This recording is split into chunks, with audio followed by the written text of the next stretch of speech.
Okay, Assalamualaikum warahmatullahi wabarakatuh.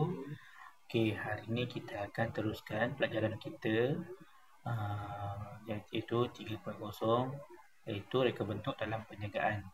Baik, sebelum tu kita akan jelaskan apa itu maksud pemasaran.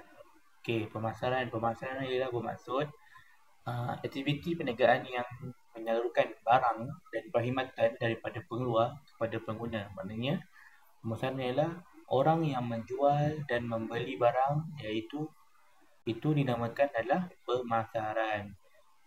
Orang itu menawarkan barang ataupun menawarkan perkhidmatan dan kita pengguna sebagai pengguna ataupun memerlukan perkhidmatan tersebut. Okey.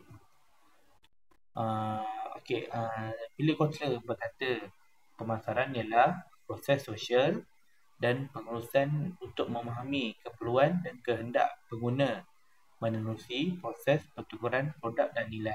Jadi, sesuatu pemasaran itu berlaku adalah berinteraksi sosial antara dua orang atau tiga orang yang memerlukan barang ataupun memerlukan perkhidmatan. Jadi, jika perkhidmatan dan barang itu ditawarkan, pelanggan perlu membayar ataupun memberi nilai semula, iaitu dalam wang ringgit ataupun dalam bentuk barang.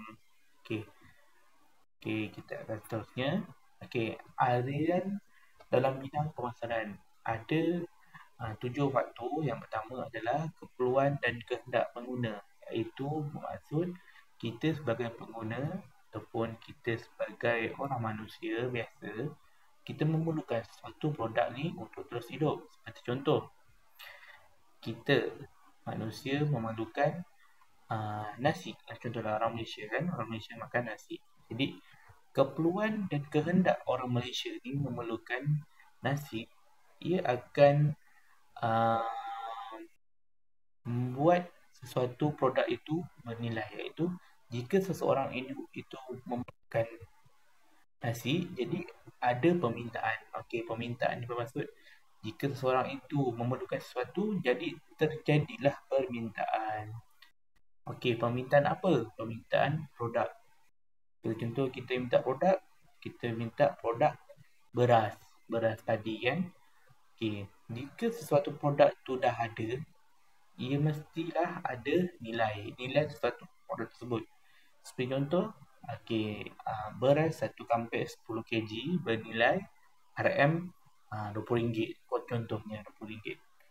Okey, dan nilai akan ditukarkan pertukaran. Jadi mempunyai pertukaran lah. Kita bertukar antara nilai kepada sesuatu produk tersebut. Okey, bila contoh kita ada nilai, kita membayar nilai tersebut dan kita akan mendapat pertukaran barang tersebut. Di dalam pertukaran ini, ia akan secara langsung akan menjadi urus niaga. Okey, seperti urus niaga, dia akan akhir sekali adalah pasaran, iaitu kehendak kita memasarkan kepada orang luar. Okey, aliran produk komersial, maknanya barang-barang yang apa itu komersial. Komersial ni adalah sesuatu produk yang dibuat ataupun dikeluarkan secara banyak. Okey, pengeluar. Yang pertama, menentukan produk yang hendak dikeluarkan bagi memenuhi keperluan dan kehendak pengguna. Jadi, pengeluar ni dapat lihat. Pengeluar ni dia dapat lihat adakah pengguna di dalam Malaysia ni memerlukan nasi ataupun memerlukan beras yang banyak.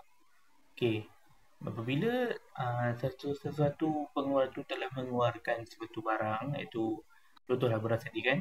Jadi ia memerlukan apa? Memerlukan tempat penyimpanan barang. Penyimpanan barang ini bermaksud pergunangan, iaitu kegiatan menyimpan produk di dalam satu gudang sampingan aktiviti akhir seperti membungkus dan melabel dilakukan.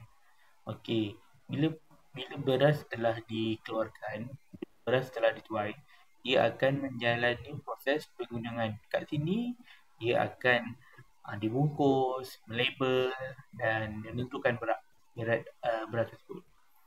Okey, selepas digudangkan, ia akan diteruskan dengan pengangkutan. Pengangkutan maksud apa? Ia mengalihkan sesuatu barang tersebut ke sesuatu tempat yang lain. Seperti contoh, aktiviti mengalihkan produk dari satu tempat ke tempat lain. Seperti contohlah daripada gudang, dialihkan kepada ataupun dibawa, mengangkut kepada pasar-pasar raya. Seperti contoh. Okey, promosi. Promosi. Okey, promosi ni seperti contoh aktiviti mengiklankan sesuatu barang tersebut. Seperti contohlah, kita ada beras baru. Kita ada beras baru. Contoh kita ada beras cap jalin. Orang kata. Okey, contohnya beras cap jalin. Jadi, kita nak orang-orang Malaysia ni tahu ada beras cap baru, kita akan membuat apa? Membuat promosi. Okey, promosi ni termasuk seperti pengiklanan. Okey, kita iklankan dekat TV, kita iklankan dekat radio, kita iklankan dekat papan-papan tanda besar dekat jalan kan. Itu adalah satu promosi. Promosi jualan langsung dan publicity yang tujuan untuk menggunakan produk tersebut. Okey, selepas promosi, kita akan ada perniagaan. Okey, selepas orang akan kenal kita punya produk, orang akan mula membeli kita punya barang. Okey, bila orang membeli, ini adalah aktiviti jual beli. Dia akan termasuk dalam proses perniagaan. Jadi, aktiviti jual beli dan perkhidmatan dan barang dipasarkan kepada pelanggan. Okey, yang terakhir adalah pengguna akhir, iaitu pengguna yang membeli produk untuk kegunaan peribadi. Maknanya orang, contohlah kita kan, kita beli beras, kita nak makan sendiri, kita makan kat rumah saja, makan dalam rumah. Okey, pengguna organisasi, pengguna membeli produk atas tujuan berniaga menggunakan produk tersebut. Contoh, bila ada orang-orang buka kedai besar-besar, orang buka warung, orang buka tu, dia membeli beras, membeli produk tersebut, membuat produk lain. Contoh, orang ni jual nasi ayam. Jadi dia memerlukan beras untuk membuat nasi ayam. Itu maknanya pengguna organisasi. Ini contoh saya cakapkan. Okey, peranan dalam bentuk pemasaran. Okey, produk yang dipasarkan terdiri daripada produk yang akan dijual ataupun akan ditawarkan. Seperti contoh, barangan dan produk. Barangan produk ni contohlah, saya ada satu beras. Beras itu barangan dan produk. Perkhidmatan. Perkhidmatan maksud macam mana? Bila saya ni ada skill, ada cakap apa, pengetahuan untuk menggunting rambut. Jadi itu dah perkhidmatan. Jadi bila sesuatu perkhidmatan ni ditawarkan, ia adalah terdiri daripada produk. Okey. Yang kedua, dia bentuk dalam pemasaran bagi kepada tiga, iaitu memenuhi kebutuhan dan kehendak pengguna. Okey, yang pertama merupakan saluran komunikasi kepada pengguna dan merupakan penjenamaan tersebut.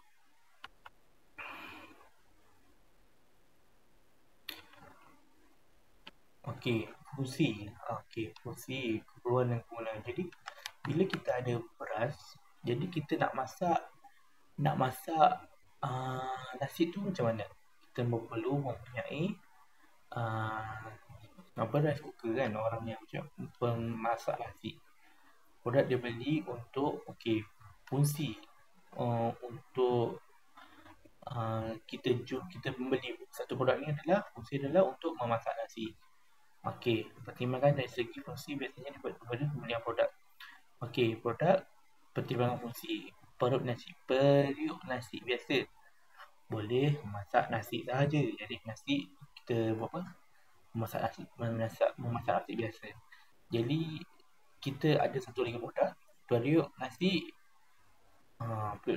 Noksa. Noksa ni Dia ada macam-macam fungsi lain selain daripada selain daripada memasak nasi. Kita goreng nasi dan sup, menumis sayur daging, masak sup, masak kek, marinate daging dan tulang. Jadi okey, fungsi ni. Jadi kita uh, hendak membeli fungsi sesuatu produk tersebut. Contoh, bila kita beli periuk biasa, kita hanya boleh masak nasi sahaja. Bila kita beli periuk yang maju ataupun yang canggih lagi sikit, kita akan dapat pelbagai lagi fungsi lain. Okay, reka bentuk produk. Okay, reka bentuk produk ni yang murni keperluan dan kehendak pengguna untuk dipasarkan. Produk dengan nilai tambah sangat membantu proses pasaran produk. Okey, bila kita lihat reka bentuk kerusi. Okay, awak dah sini, reka bentuk kerusi. Reka bentuk kerusi biasa, biasa dan tiada kelebihan selain boleh duduk. Kerusi lipat, reka bentuk dia lebih simple, lebih senang, boleh duduk dan boleh disimpan dan dilipat. Jadi fungsi-fungsi reka bentuk ni adalah fungsi reka bentuk yang lebih maju, terlebih yang berfungsi, boleh dilipat dan disimpan. Jadi kita sebagai pengguna, kita nak beli kerusi yang mana? Kita nak beli kerusi yang biasa, hanya boleh biasa duduk, dan ataupun kerusi lipat. Jadi ikut orang kadang-kadang orang memerlukan kerusi biasa saja. Tetapi bila ada sesuatu contohlah kita perlu menggunakan kerusi yang banyak dan senang disimpan. Jadi kita menggunakan kerusi lipat. Okey, kekuatan dan kelemahan produk. Apa itu maksud kekuatan dan kelemahan produk? Okey, boleh tengok dekat kekuatan. Fungsi kipas mempunyai kuasa putaran yang angin yang kuat dan laju. Kelemahan, mereka bentuk kipas yang kurang menarik. Kekuatan, okey. Jadi awak dapat lihat di sini, sesuatu produk mempunyai kekuatan dan kelemahan. Contoh yang awak dapat lihat, kipas yang pertama ni, fungsi dan mempunyai kuasa putaran angin yang kuat dan laju. Itu adalah kekuatan dia. Dan kelemahan dia apa? Kelemahan dia, reka bentuk dia pula. Okay, reka bentuk dia terlalu simple dan kurang menarik. Jadi bila awak lihat yang kedua, kekuatan dia apa? Kekuatan dia adalah bentuk kipas yang menarik. Bentuk kipas yang menarik, color yang cantik, bilah yang menarik. Jadi kelemahan dia apa? Kelemahan dia pula, fungsi kipas mempunyai kuasa putaran yang perlahan. Jadi bila ada kekuatan dan kelemahan, jadi kita perlu mempertimbangkanlah, adakah kita mahukan kipas yang laju ataupun kita memerlukan kipas yang cantik.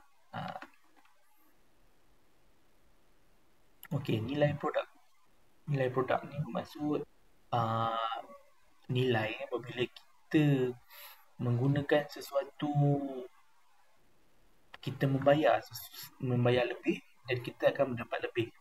Okey, bersama awak lihat di sini Okey, reka bentuk kursi dengan kelas perniagaan lebih selesa dan ada pelbagai kemudahan tambahan untuk pengguna.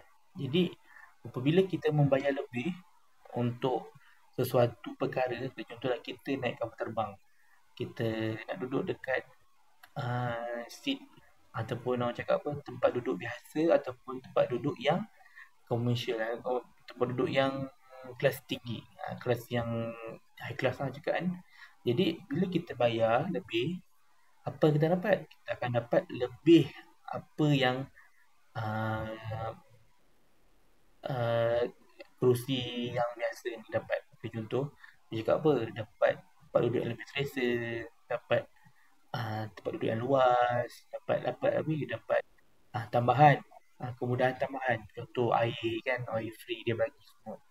Kalau ni yang kita bayar kurang, okay, kita duduk tempat yang biasa,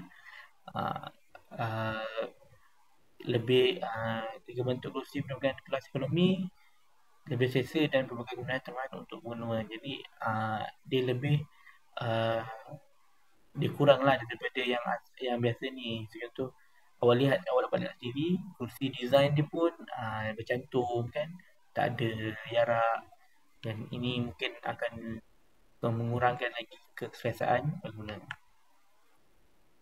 Okay, trend ini bermaksud adalah gaya hidup.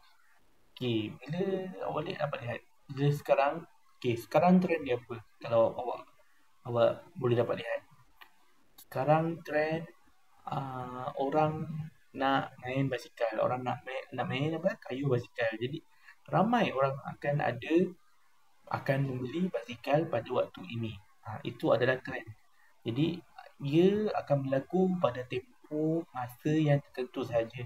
Dia tak akan berlangsung pada masa yang panjang. Jadi apabila trend ini ada, jadi sesuatu barang itu akan permintaan barang itu akan meningkat. Okey, okey, sampai di sini saja untuk hari ini. Kita akan teruskan pelajaran kita ini pada kelas yang akan datang. Okey, sekian saja dari kini. Assalamualaikum warahmatullahi wabarakatuh.